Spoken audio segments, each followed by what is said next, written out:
Whether you're single channel, multi-channel, or omni-channel, there are three things you better make sure you are. You better make sure that you've orchestrated the right personal relevant relationship with your customers, no matter how many channels you have. Second, you better operationalize it to ensure that your customers can get the relationship of choice they want. And third, you want a 5-star rating with it, you better deliver a 5-star experience.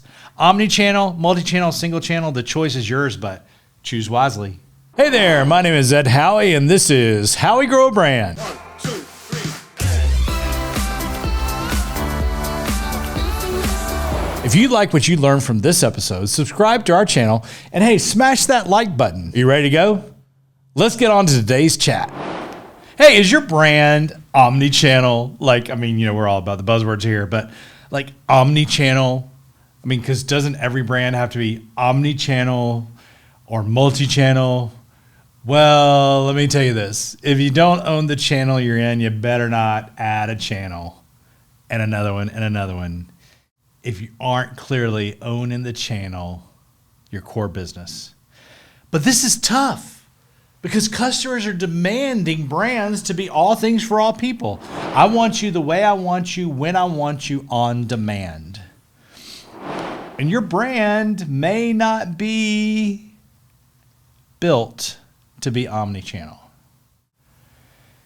It's what we're really going to discuss today is about not just what is it key to be successful in omni-channel or multi-channel marketing, but can we have like an honest conversation about should you be, or more importantly, can you be?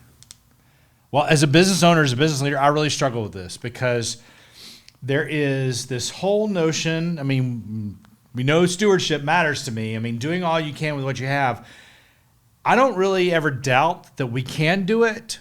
What I struggle with is defining what the all is. And all is very much like the word omni. Doing all you can, doing omni, all channels, all ways that you can actually connect with your customers. So let me walk you through some of the thoughts I've been through as I look at our business enterprises, as me and my team support the brands we support, and trying to determine what is the right strategy, but also what is the right execution, okay?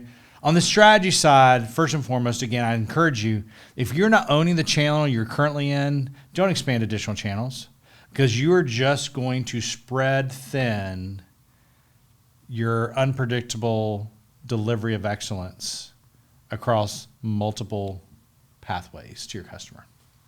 But the reality is, Ed, that, oh my gosh, our customers are demanding this. We want to be able to order product overnight, or we want to be able to book an appointment, or we want to have access to your content, your intelligence, your services, more than just 8:30 to 5 or retail hours of 10 to 6.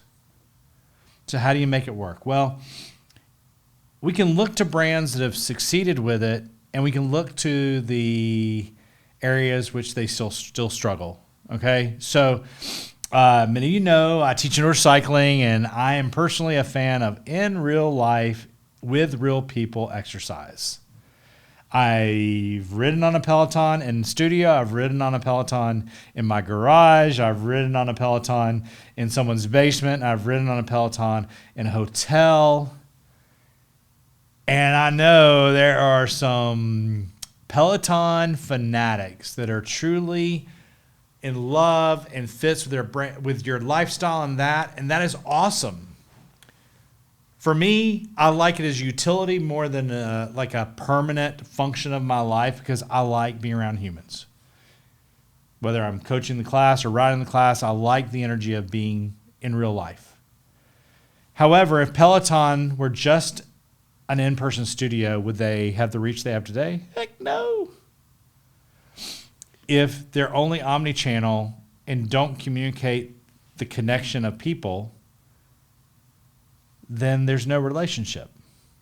So Peloton has really been amazing at doing three things, which I think are things for us to not only strive for, but us to use as a litmus test as we try to explore how many channels is right for our brand. First, no matter how you choose to connect with your customers, to deliver your product and service to your customers, it must be personal and relevant engagement.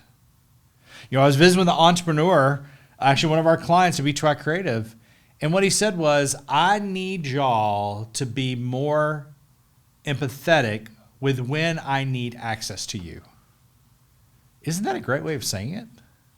He wasn't demanding we do things a certain way. He was asking us to be more aware of what his personal needs are and his kind of flow of his typical week and his flow of when he's in meetings and has other attentions, and to be more attuned to that so that we are serving him the way that makes our service to him the most consumable, usable, relatable, that we're actually reducing stress for him versus increasing stress. So that's really one of the key things the omnichannel or multi-channel marketing does. It puts the user in the control of being able to determine how my relationship with your brand can be personal and relevant. That means you basically have to orchestrate the relationship and the methodology right for what you can do and what your customers need. Second, you got to operationalize it. You've got to ensure that the relationship of choice is something you can deliver on over and over and over again. The cool thing about Peloton is that I can ride live with other riders riding at the same time, where the instructor is actually cycling or working out or coaching at the same time, real time that I'm watching, however I'm doing in my basement at like 6:30 in the morning or whatever. But on the platform, there's also other riders that are either riding faster than me or slower than me on the board, and I can actually kind of like communicate with them, if you will, high five, etc.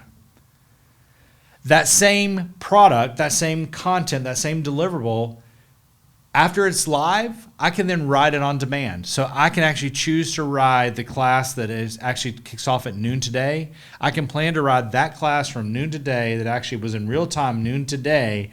I can actually choose to ride it Saturday at 2 o'clock in the afternoon.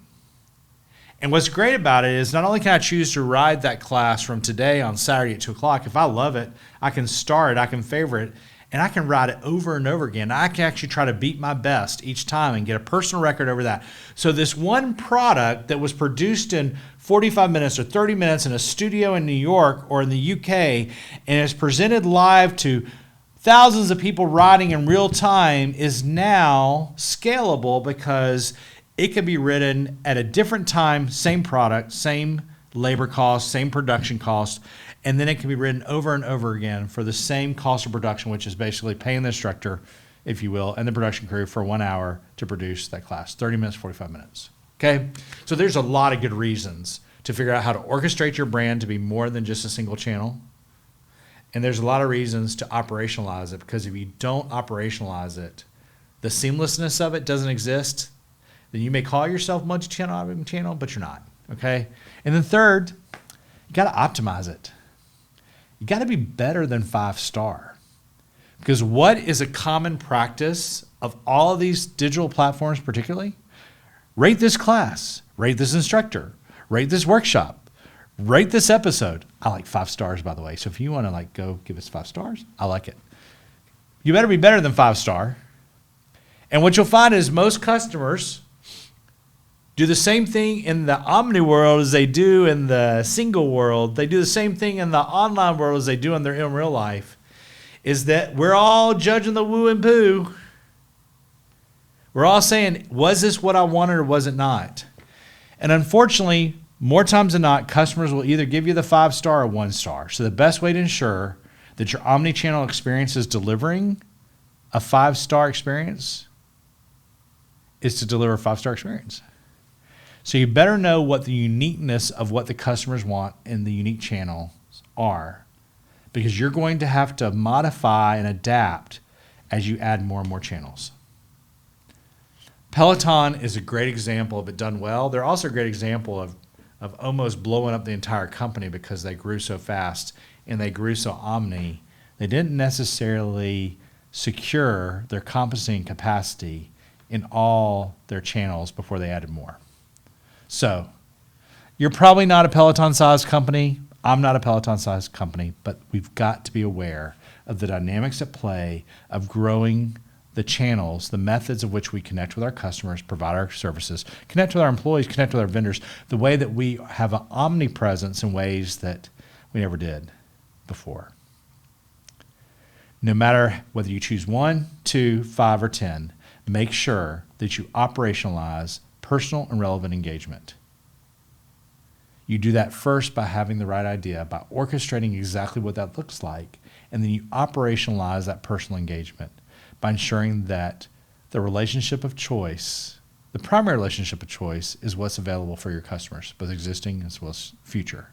And then third, you want that 5-star rating, you may make sure it's a 5-star experience.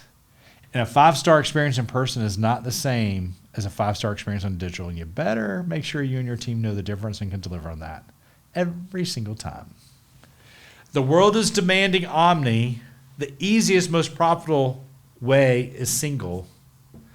The answer is probably multi, but choose wisely,